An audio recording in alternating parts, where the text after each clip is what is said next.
It is Jase Phillips versus Tuan Doan. So, green-white hexproof, one of the things is that it does a check on its opponent's deck. What cards does Jase have that matter here? Well, the interactive spells, if he has a turn 1 discard spell here, that would be huge. Assuming that Tuan is kept maybe a hand that only has 1 hexproof creature, if we can Inquisition or Thought Seize that out of the hand, could maybe make this a non-game in favor of Jund.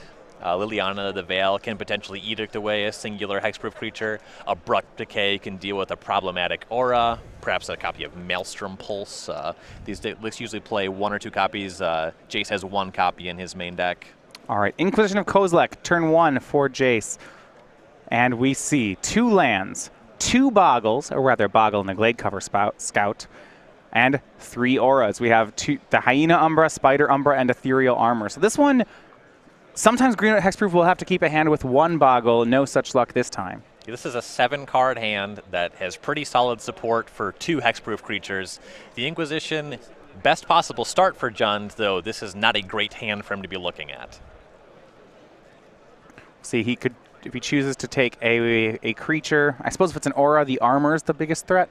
Yeah, that's going to deal the most damage, though the Umbras can be problematic in that they protect the creature from being destroyed. Now, if Jase's main way of interacting is Liliana of the Veil, the Umbras, I don't believe trigger there. No, it's more so that they save them in combat. You can more freely attack into whatever, say a large Tarmogoyf. Okay, that much makes sense. Looks like he's going to go ahead and take the Slippery Boggle, leaving Tuan with the Gladecover Scout.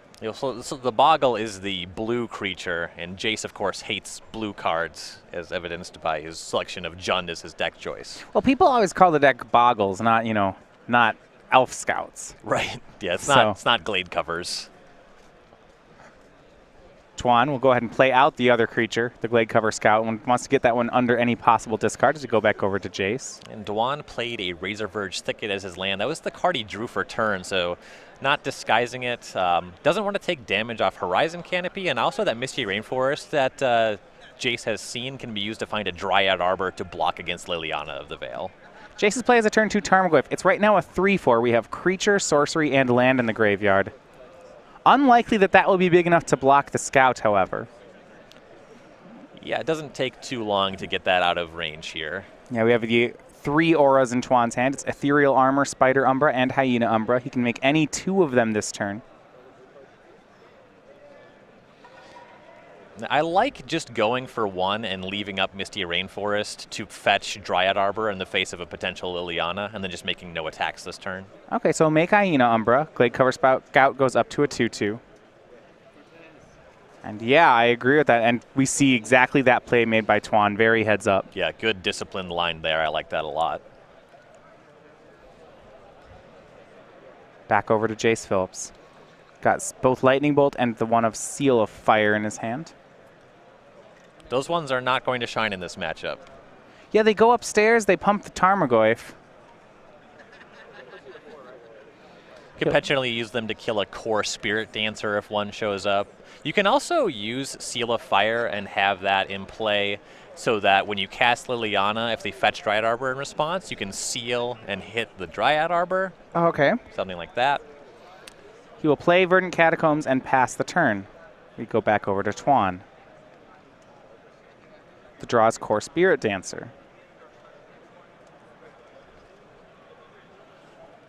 Now we'll see just how many more auras Tuan wants to deploy. My guess is both. You could also play 1, maintain the uncracked Misty Rainforest, and then on the following turn, cast Spirit Dancer plus aura to draw a card. Sure. And that much makes sense. So land 3 here from Tuan. Even then, though, you'd expect that Spirit Dancer, if you think you're going to get a card draw off that Spirit Dancer, it's very wishful thinking against Jund. Spider Umbra onto core Spirit Dancer.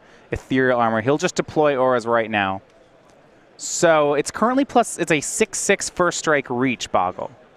It will attack. So that Ethereal Armor is giving it +3/+3 because he has 3 enchantments on the battlefield. 1/1 from the Spider Umbra, 1/1 from the Hyena Umbra, and it starts as a 1/1, so we get all the way up to 6. Jase will go to 11. These are all cards that are in my Pauper Cube.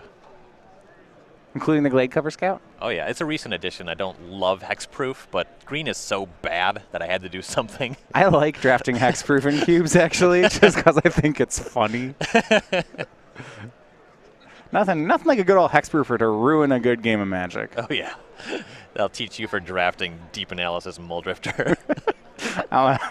I'm going to put really horrible cards in this horrible creature and attack you with it. I think my favorite one is, what is it?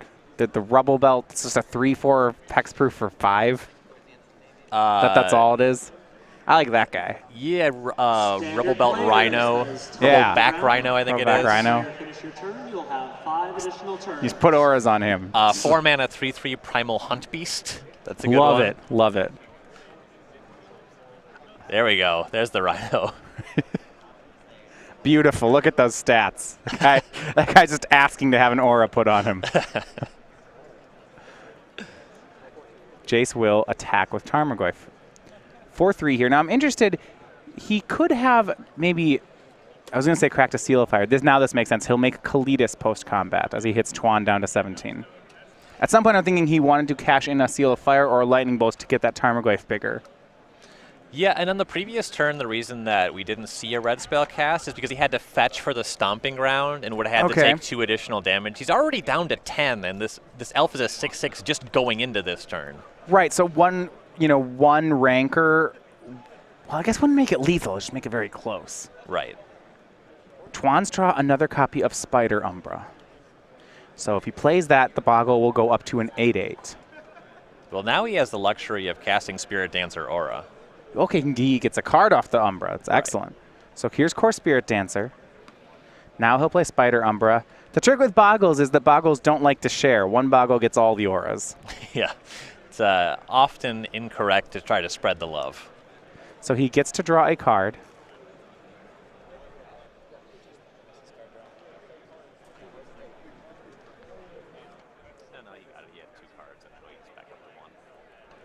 And now attacks, and this is an 8-point swing. So not lethal, but close. Interestingly, though, with the Spirit Dancer on the table and the Scout lacking trample to this point, the Kalitas will make a zombie when Jase kills the Spirit Dancer. So there will be some blockers on the way. I'm wondering, because of the Kalitas, do you actually, I know that Tuan got to draw a card off the Spirit Dancer, but I'm not positive that he wanted to make that play. You might be right. Right, because this just gives Jase a chump blocker. Of course, Jase can. There are natural ways to produce enough chump blockers to survive while the Tarmogoyf closes the game. Right. So the line did draw a card, draws him closer to finding a Rancor, which would just end the game on the spot. Sure, a Rancor, a Spirit Mantle, an Unflinching Courage, a Daybreak Coronet, all of these things that will win. You see Jase Phillips, though, he's going to go ahead and play Seal of Fire. Sacrifice it, exile away the Core Spirit Dancer, get a zombie. That part, very important. Get an enchantment in the graveyard for the Tarmogoyf. Yeah, and actually now, because of the Kalitas in play, it's not just trample, right? If Tuan, say, draws a Coronet to give the Daybreak, give the Boggle lifelink, Jase can deny lifelink with that Kalitas ability. Yeah, as long as trample is not available. But the Coronet, of course, would grant trample. Tuan will take a hit of 7 going to 9. Jase Phillips up to 5. And now it looks like the Jund player may actually win this race. Yeah, this is really tight. There's a lot of pressure on Tuan to top deck one of these impactful auras. He does have the Horizon Canopy in play, so he has a redraw. Yeah, he's looking for what I believe is Unflinching Courage, Griff's Boon, Spirit Mantle, or Rancor. I love that they started playing Griff's Boon. They also play Open the Armory. Tuan is playing that today. Let's pretend that I don't know what Open the Armory does. Oh, wow. I mean, it's from the current sets from Shadows over Innistrad. It's a tutor. It's a 2-mana tutor that finds any equipment or aura. Yeah, this looks like a constructed playable card. I have played this card in Draft. If I have lots of Bound by Moonsilvers, I sometimes play this card.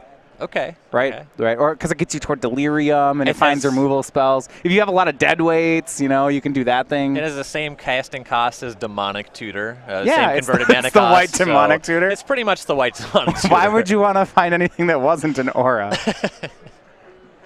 Go back over to Tuan. He, on end step, just sacrifices the Misty Rainforest to go get another land, draws for turn. Yeah, at this point, Liliana's not the concern, so getting the land on the deck slightly increases the odds of finding one of these game-winning auras is the idea there. Draws a card off Horizon Canopy. Can he hit the Rancor Spirit Mantle? Yes! There it is, wow. Rancor off the Horizon Canopy. Jeez. Making sure he's not missing anything, but I assume we're just going to see that Rancor coming down in a, a big swing. The Boggle will go up to an 11 power first strike trampler. Jase does not have 7 toughness in play. I love this. I don't usually root for Boggles, but against Jund, whatever. This is great.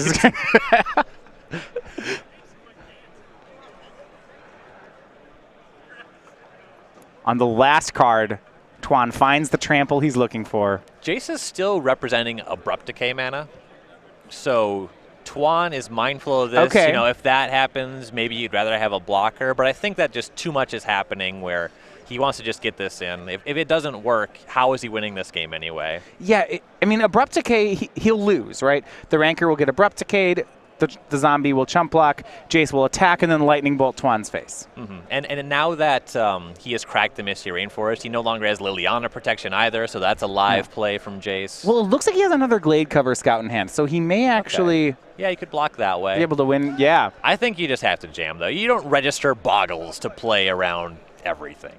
He has, so his hand is another Ethereal Armor, a Rancor, and a Glade Cover Scout. The Rancor's certainly being cast. Yes. And with the other armor, that's just, it's a big Boggle then. 12, 30, 14. It'd be an 18 power trample Boggle. It's a healthy-sized creature. Here's another Ethereal Armor. All right. 18 power first strike trample reach hexproof Boggle. That Ethereal Armor is just rubbins. That card's, yeah. All right. Jase blocks. How would you like to assign damage? He'll go ahead and sacrifice it to the Kalitas. Now, if the Tuan pointing to the Rancor, it still has trample. I will assign to you. Yeah. And Jase will scoop the cards. Game 1 over to Tuan. Yeah, there is kind of a line you can take where your opponent has to say that they are killing you. Yeah. No, I get that. Yeah. Make sure he knows how the rules work there. If Tuan is just like, okay, good block. But with how deliberately he played this game, that's just not going to work. Game 1 in the camp of green-white hexproof. We will move over to the sideboards. Let's start with the Jund deck. This is by Jase Phillips. 3 Kitchen Finks, 3 Fulminator Mage, and then here's some one-ofs. Disfigure, Maelstrom Pulse, Grim Lavamancer, Thrun the Last Troll, Duress, Graph Digger's Cage, Crumble to Dust, Ancient Grudge, and Shatterstorm. Yeah, so the Jund deck has some stuff that it definitely has to get out of its deck. The main deck terminates, and the Slaughter Pack are for sure coming out, so we have to find some cards. I do like Duress. It can hit one of the auras, like particularly Daybreak Coronet's very impactful, so that's quite good. A lot of these other cards are pretty medium, and you just need something. I like Maelstrom Pulse well enough because it can hit auras, particularly in that game. If you have multiple auras, you can take care of, say, multiple Ethereal Armors, whatever. So Maelstrom Pulse is fine, if inefficient. And then you probably just round it out with Kitchen Finks as a way to gain some life and make some chump blocks. Yeah, sometimes you can see sideboards with a lot more cards here. This seems like a relatively small sideboard for a Boggles matchup. Yeah. Primarily, he's just getting the Terminates and the Slaughter Packed out. On Duan's side, actually a very healthy sideboard here. 4 copies of Leyline of Sanctity, 2 Rest in Peace, 2 Stony Silence, 2 Seal of Primordium, 2 Gaddock Teague, a Suppression Field, an Unflinching Courage, and then a 1 of Path to Exile. So the big win here is the 4 Leyline of Sanctity. It'll block against all these discard spells. It blocks against Liliana of the Veil. That one seems key. Yes, absolutely. The rest of the stuff, there's some okay options. You know, we've talked a little bit about Rest in Peace versus Tarmogoyf, and it's fine. I probably would just be going for Leylines, though. And you could bring in the extra Unflinching Courage. That's another solid option. I don't know if I'm in love with that. The extra Unflinching Courage seems more for like red decks that are more aggressive, not so much for Jund. Pretty much just Leylines. All right, players getting ready here for Game 2. We're going to take a second to tell you about the weekly sale deal over at StarCityGames.com. Different deals every week. You can save up to this weekend. What we have is saving on selected sealed products and complete sets. So maybe you want a box of boosters of Shadows over Innistrad. You want to get those cards, draft some if you're like me, we have that on sale right now. If you're just a constructed player, maybe draft's not your thing, we're also selling complete sets. So go ahead and get your 1x everything in the set, or get a 4x. That will be available until Monday at 10:59 a.m. That's Eastern time. So will be 9:59 Central and 7:59 Pacific. So make sure that you go ahead and get those while they're on sale this weekend over at StarCityGames.com. So the complete set of shadows, a guaranteed way to get your copy of Open the Armory. There is one. There's one that you need for the Screen Knight Hexproof now. There you go. Go get your set. He has a one of Griff's Boon. You'd get that as well. Oh, wow. Yeah, both of them would be in the complete set. Yeah, just one of them. It's just really robust additions to your modern arsenal. The thing about Griff's Boons, how does it end up in the graveyard? I never see these auras that, like. So the keyword here seems to be flying, not so much the rebuy ability. We're just playing 1-0 and flying. Nice bone saw. It's more efficient than Spirit Mantle, and sometimes there's enough stuff on the ground where Trample's not good enough. Flying and protection from creatures aren't that different. When you have your Open the Armory, you want to make sure you have a diverse package to tutor for. He actually does have, okay, there's a one-up package of an Unflinching Courage, a Spirit Link, a Spirit Mantle, and a Griff's Boon, and I assume that is for the Open the Armory in this list. Yeah, you give yourself options when you have that tutor. What actually, yeah. Wow. That's pretty neat. It's just great deck building. I can get behind that. That's techier than most Boggles deck lists that we get to see here. And I've been very impressed with the way that Tuan is played. A lot of players, if you see someone on green-white hexproof, it's often, this is my first modern event. Maybe they're like a little bit crazy and named Cedric Phillips. Generally, though, I've been very impressed with Tuan's play.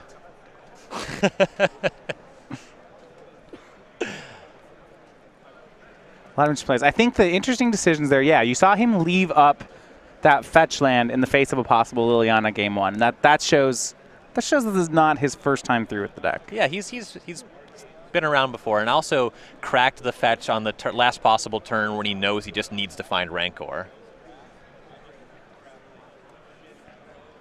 Both are seeming like they know what's going on here. Yeah, the only thing that was a little flashy from Tuan was that ethereal armor on the lethal turn. Yeah, I think if you are going to play Boggles at a tournament, that is exactly the kind of style play that you're supposed to be making. You're like, yeah, I'd be jamming it faster, but I agree that that's the play. You need to make your Boggle as big as possible when you win the game. You play it fast and you hit the table hard when you cast it. Just thud. 1 white to give your creature +6/+6 and first strike. That's quite the aura. I would say so. If it was just that on the face, I think we'd see a lot more play. Yeah, it might be played in standard, modern, legacy, vintage. He's lost me on vintage, but yeah, legacy, sure. There's a very good mono white deck in vintage right now. Who knows? I would put that on my Delver of Secrets. Turn 1 Delver, turn 2 M. Yeah, make it big and first strike it. When you have it on top of your deck with Delver, it doesn't flip Delver because it's an aura, so that's pretty sloppy deck building. Just do it anyway. It's fine. He doesn't need to fly anymore. He'd be a 7-power first striker. We'll accept it. That's okay. Is that better than a 3/2 flyer? Probably. I think. Yes. Oh. Yeah, I think that's a pretty safe position to take. Mulligan on the side of Jase Phillips. Not surprising to see a player mulligan against the green-white hexproof deck. Yeah, this is a matchup where pretty much every deck needs to mulligan aggressively. Yeah, both the hexproof deck is a deck that generally has to mulligan a decent amount. You want to make sure that you have your hexproof creature and some setup. A lot of your hands are non-starters. If there's not a Boggle in it, you got to ship. Yep, and for the other decks, so many of your spells are pointless. In game 1, it's more pronounced. In game 2, you still have some hands that would be generally good, where it's like, okay, I have Dark Confidant, I have Tarmogoyf, and that just does not play here. Jase on the play. See if there's any pre-game actions. A Leyline of Sanctity perhaps on Tuan's side, and there is. Well then, it's very possible that Jase has officially mulliganed to like 3. Plays Raging Ravine, passes. For Tuan, it is Temple Garden, tapped and a pass. So that means no boggle in the opening hand. That's a good sign.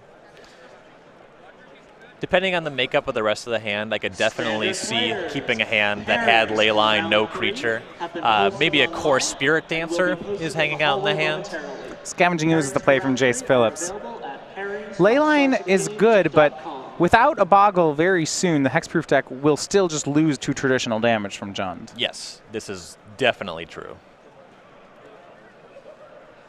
Another Temple Garden from Tuan. You see he is at the ready with auras.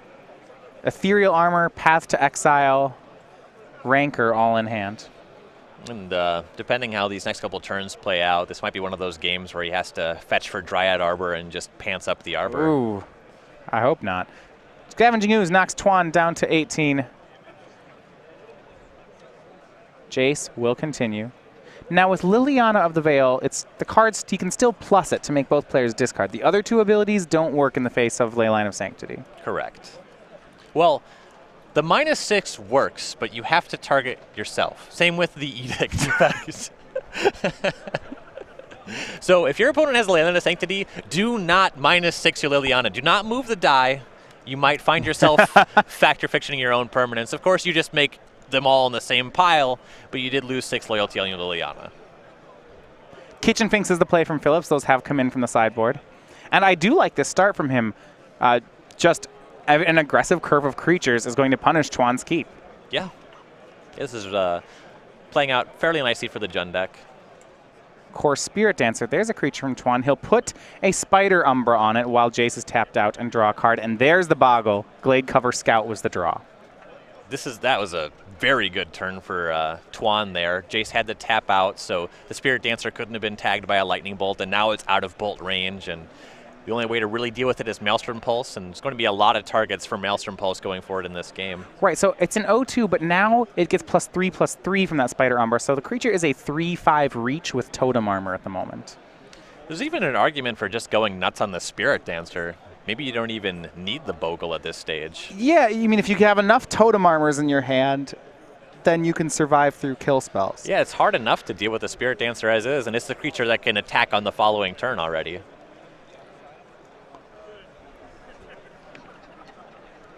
Looks like Phillips with a Lightning Bolt in hand. I believe he also has a Maelstrom Pulse. I think I saw the GP promo hanging out in his hand. It would take both of these cards to kill the Spirit Dancer. So he'll need a land to make that work. Kitchen Finks will attack. It's a 3/2 attacking into the 3/5. So this plus Lightning Bolt would take care of the Spider Umbra. Yes. Not ideal. Well, so seeing as Scavenging Ooze plus Lightning Bolt would also take care of the Spider Umbra, I'm somewhat suspect of this attack. I think if you're Tuan, you just take it. It's unclear what's going on. It might just be nothing, but you don't want to get punished for no reason. Tuan goes to 15. Agrees with you there. Jase will play Tarmogoyf and a Raging Ravine. Tarmogoyf just a 1/2 right now. And let's see how slippery things get on this turn. Well, they could get slippery indeed. The draw for Tuan was Slippery Boggle, so he has Boggle and Glade Cover Scout in hand now. A lot of good auras to put on them as well. Both Ethereal Armor and Rancor in his hand. I would be inclined to just get aggressive. You want to put all these on the Spirit Dancer? Yeah, beat down, draw some cards, use your Boggle for some chump blocking. I don't know. I want to get him on the Boggle. You know what they say, Matthias? YOLO. All right. Sure, Rancor on Spirit Dancer. Tuan's going to do it. Here's a card draw. Another Spirit Dancer. That one moves it now up to a 7/7 trample. Oh, is that all? Reach. Oh yeah, Ethereal Armor on it. Now we have a 12/12 trample first strike reach. Pretty serious rub-ins that Ethereal Armor counts Leyline of Sanctity. 13/13 trample first strike reach. Good call. I think I see Griffspoon. Wait, is that? Oh my. Yeah, that is Griff's Boon. Yeah. So Griff's Boon would only be 17 damage this turn. Okay. We're not completely there. But if the Griff's Boon draws him into any other 1-mana aura... Well, yeah, he still has a land drop. Griff's Boon moves Core Spirit Dancer up to 17 power. We got a lot of power. You Draws have no blocks. Core Spirit Dancer. Well, that won't do it on this turn. Doesn't really have to win on this turn.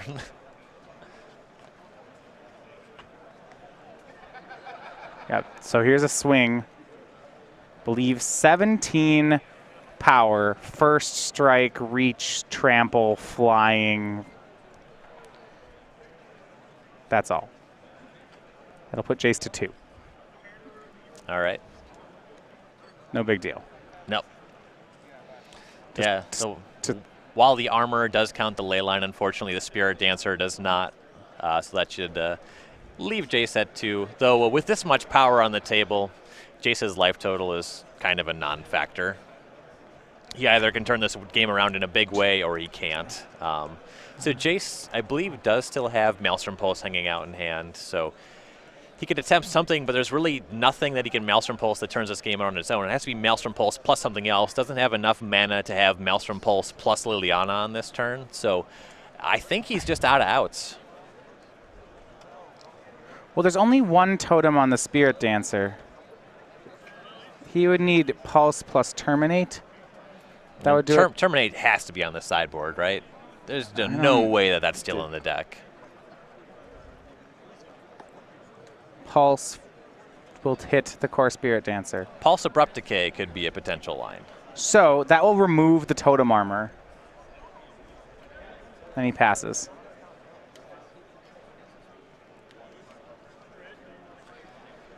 And I think that Jase is just hoping that Tuan just doesn't attack for whatever reason here. I understand this. I'll tell you, conceding to Hexproof just feels wrong. I don't know. I might concede to Hexproof on turn 1 sometimes. Okay, that is another way you can do it. But, a concession is admitting that another deck got the best of you, and I just don't want to give that to Hexproof, but he's going to have to do it anyway. 2-0. It is Tuan Doan winning over Jase Phillips and improving to 10-1. Yeah, and